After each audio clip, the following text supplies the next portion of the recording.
छोटे से शहर में एक लड़की रहती थी, रिया। रिया बुरी नहीं थी, बदतमीज नहीं थी, लेकिन उसमें एक आदत बहुत ज्यादा थी, आलस। सुबह का अलार्म बजता, रिया आंख खोलती और फिर कंबल ओढ़कर बोलती, बस 5 मिनट और। वो 5 मिनट कब 1 घंटा बन जाता, उसे पता ही नहीं चलता। उसकी माँ रोज आवाज देती, रिया, उठ जा बेटा, देर हो रही है।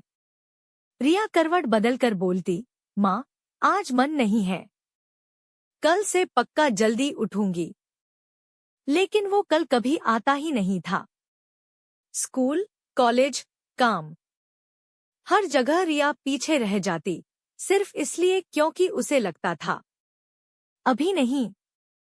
बाद में रिया के भी सपने थे। वो चाहती थी कुछ बड़ा करना, कुछ ऐसा जिससे लोग उस पर गर्व करें। लेकिन सपनों के लिए मेहनत चाहिए होती है, और मेहनत से रिया की दुश्मनी थी। वो सोचती, सपने तो सब देखते हैं, मेरे भी पूरे हो जाएंगे किसी दिन। पर वो नहीं समझती थी कि सपने खुद चलकर नहीं आते। एक दिन माँ ने बहुत प्यार से कहा, बेटा, उम्र निकलती जा रही है, थोड़ा खुद के लिए भी कुछ कर ले। रिया चुप रही। उसे गुस्सा नहीं आया, लेकिन कुछ करने की हिम्मत भी नहीं आई। माँ की आंखों में चिंता थी, पर रिया ने उसे अनदेखा कर दिया। एक दिन शहर में एक छोटा सा ट्रेनिंग प्रोग्राम आया। फ्री था, बस मेहनत चाहिए थी। माँ ने कहा, रिया, ये कर ले, क्या पता जिंदगी बदल जाए। रिया ने पहले मना किया, रोज जल्दी उठना पड़ेगा, नहीं हो पाएगा मुझसे। लेकिन माँ की उम्मीदें देखकर वो मान गई। पहले ही दिन सुबह 6 बजे उठना पड़ा। रिया को लगा, ये मुझसे नहीं होगा। क्लास में सब एक्टिव थे, सवाल पूछ रहे थे, और रिया बस चुपचाप बैठी थी।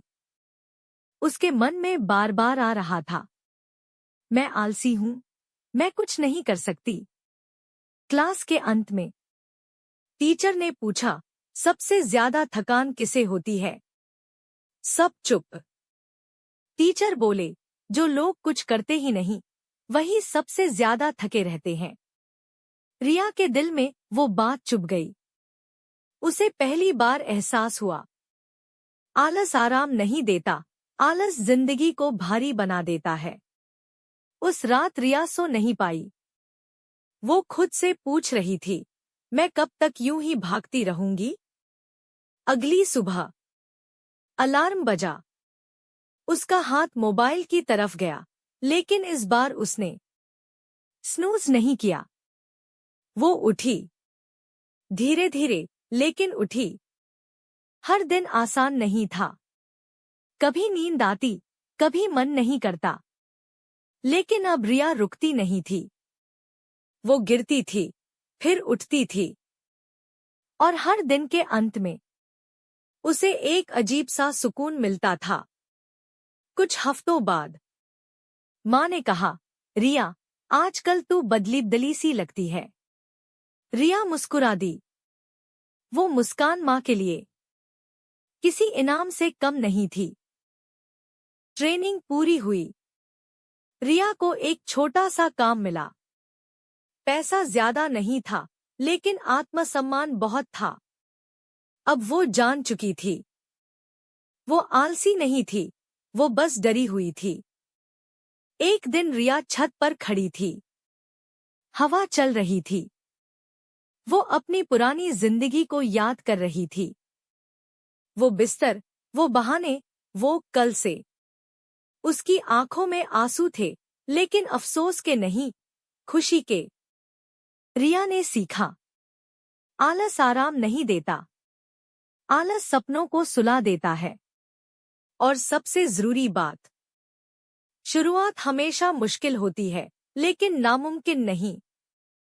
कहानी की सीख, जो आज टालता है, वो कल खो देता है। और जो आज एक कदम बढ़ाता है, वही अपनी जिंदगी बदलता है।